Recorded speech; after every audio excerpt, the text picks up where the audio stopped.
Hey everyone, wanted to do a demo. This is my Pioneer RT909, reel to reel. I've got media player on in the background. Lazy diamond studded flunkies. Knows what to do. Okay, that's coming off of the tape. That's going onto the tape.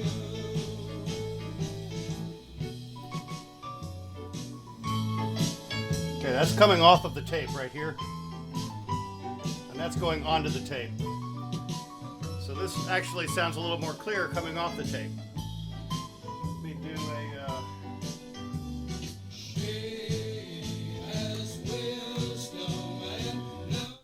testing 1, 2. Check. That's the left. Testing 1, 2, that's the right. Check. This is an auto-reverse tape deck using sensing foil on the inside of the tape. And we're coming up on it.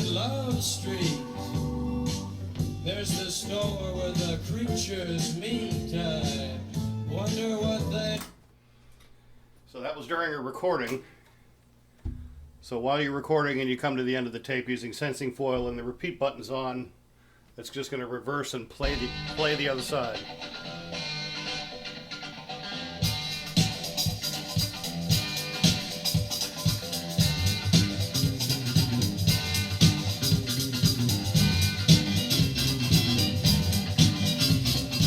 Alright, so let's see what we did. Sorry, my tape is a little weathered. It's not the tape deck. My demo tape is getting worn by the day. I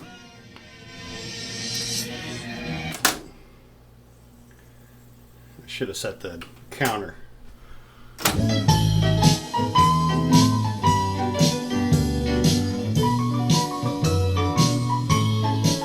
That's what we just recorded.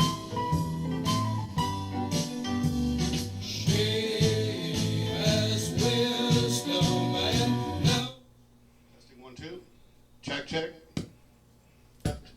Testing 1, 2, that's the right. Check.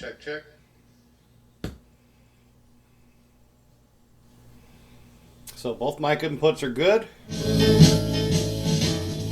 see you live on Love Street. There's the store where the creatures meet. I wonder what they... Yeah, I really got to get a better demo tape.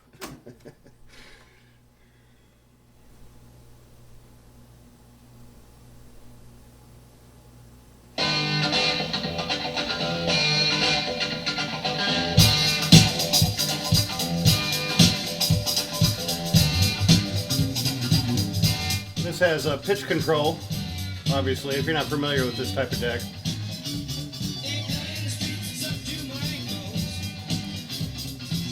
It's a timer start. There's timer start, so if you were to have this machine on a timer and you power it on, I believe this one will automatically start recording. So if you had a program that you wanted to record, you would do that and put it on like a lamp timer or something like that. But all the lights work on here. All the lamps are good. They're all LEDs. I put a lot of work into this deck. There's a motherboard which handles a lot of the audio, and then there's an actual preamp board.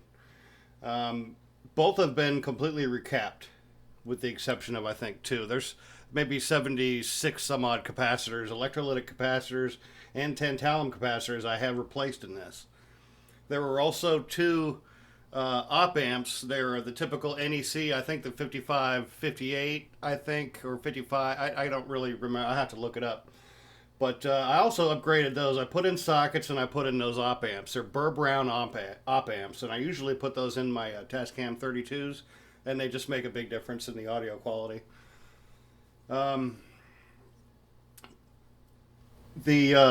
This cover, I replaced the cover. The original one was bubbling and flaking. They apparently made 2 types of this cover. One is an aluminum, which this is, and then another one is some kind of alloy that's nickel plated. And those are the ones that right about now, 20, 30 years later, the finish just looks god awful. It's bubbling and flaking away. as this one was. So the heads have been, the whole thing's been redone. The heads have been realigned. There is a scratch in here, a small scratch. It's in a lot better shape than the other one was. It does, in fact, only has this one scratch on there, really, and maybe a couple of things there. I could probably get that out. And as far as the other aesthetics go, all the lettering is perfect, except the pointer for the 4 and the 5. The little notches on the volume control for the line input control. There's a couple of things there. And I think there's a scuff on the glass here, on the blue plexiglass. But you can see the dimmer and all that stuff works. All the pots and switches have, of course, been cleaned with Deoxit D5, which is the cleaner, and then the Fader Lube, which was more of a cleaner lubricant. So they should last quite a while. There are also a few light scratches here. I'm selling this thing with this take-up reel, this BASF take-up reel that also includes a box, the original BASF box, and these 2 hub adapters. So all that comes with it. I've got to keep my tape, but the thing is in really, really great condition. I also, again, I spent a lot of time on this, more than I probably should have. But the back, like when you're fast forwarding, rewinding, there's back tensions, there's tension levels, and as you're playing forward and reverse, there's about 12 or 13 pots in there that adjusts all kinds of take-up tension and back-up tension and all that stuff. So it's all been set by the book with a scale, a weight scale. So all that stuff is good. The only thing that I have kind of an issue with about this, and I want to be upfront about it, is the capstan motor. It has been taken apart and cleaned, and the brushes are so-so. And so when you stop and start, it takes a second to ramp up to the correct speed. Once it does that, it's fine. Maybe they're supposed to be like that. I don't know. I if you look at my YouTube page, I'm an Akai guy, #1, and then the TIAC. Excuse me. And I decided to take this on as a project, and I want to move it out now. It was somebody had tried to work on it before me, and I had really had to fix a lot of stuff in there. The capstan motor control transistors have been replaced.